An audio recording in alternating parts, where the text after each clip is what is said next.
On est avec Frédéric G, le nouvel entraîneur du Besançon Football. Bonsoir Frédéric.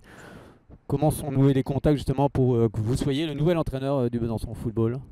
Moi, ça s'est fait très rapidement. J'ai eu contact un mardi soir et puis ça s'est très bien passé. Je suis venu le lendemain au rendez-vous et puis ça s'est fait très rapidement, 2-3 jours. Donc le courant est bien passé. J'ai retrouvé un peu ce que j'avais vécu avant sur un club très familial. Donc ça a été très rapide. Ça s'est fait très rapidement. Alors vous avez repris depuis quelques jours. Comment vous avez trouvé un petit peu vos joueurs? Non, ça se passe bien. Après, c'est plus voilà, dans les premiers entraînements, c'est toujours bien parce qu'on a envie de reprendre le foot. Il y a un nouvel environnement, donc c'est toujours convivial, c'est le plus important.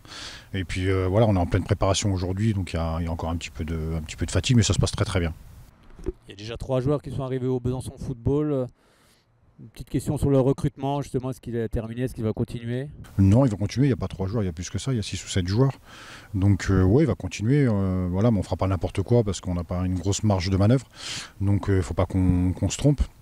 Et puis mais il y aura pas, voilà, on aura un groupe de 20 joueurs définitifs. Mais non, pour l'instant ça se passe bien, il y a des joueurs qui viendront en test aussi, parce que voilà, il faut aussi qu'on prenne notre temps. Parce que si on voit que le marché est bouclé en ce moment, donc il faut faire attention. Alors on a vu le groupe, on l'a vu ce soir lors de l'entraînement. Qu'est-ce que vous pensez justement? Il y a des clubs alsaciens, des clubs lorrains. On voit que tous les groupes vont être très compliqués, on le sait. Ouais, ça va être de plus en plus compliqué avec les nouvelles réformes, mais ça va changer un peu, même pour moi ça va me changer de sortir de la Bourgogne-Franche-Comté.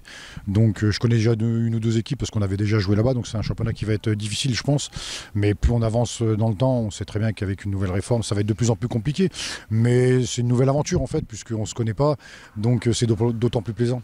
Quelle est justement la philosophie de jeu de Frédéric Gellet? Non, aujourd'hui c'est une philosophie, ça veut tout dire, ça veut rien dire. Le plus important aujourd'hui c'est de créer un effectif et de voir en fonction des joueurs. Souvent aujourd'hui on arrive, on dit ouais je veux jouer comme ça, mais si on n'a pas les profils des joueurs, donc moi je vais m'adapter aux joueurs. Et puis je ferai un recrutement en fonction de ce qu'on veut faire, mais on ne pourra pas tout faire et n'importe quoi, donc on va s'adapter. Mais clairement aujourd'hui c'est le plus important, c'est de prendre du plaisir, voilà, tous ensemble, la convivialité, avoir un état d'esprit irréprochable. Et je pense qu'on peut faire des choses avec un bon groupe. Les dirigeants vous ont fixé un objectif ou... Ouais, l'objectif, avec une nouvelle réforme, c'est forcément le maintien au départ. Donc, mais on rêve tous, bien sûr, de finir dans le haut du tableau. Donc, ouais, le plus important aujourd'hui, c'est le maintien. Et puis, si on peut jouer plus, pourquoi pas. Mais le plus important, on le dit clairement, c'est le maintien. Merci beaucoup Frédéric, à très bientôt. À bientôt.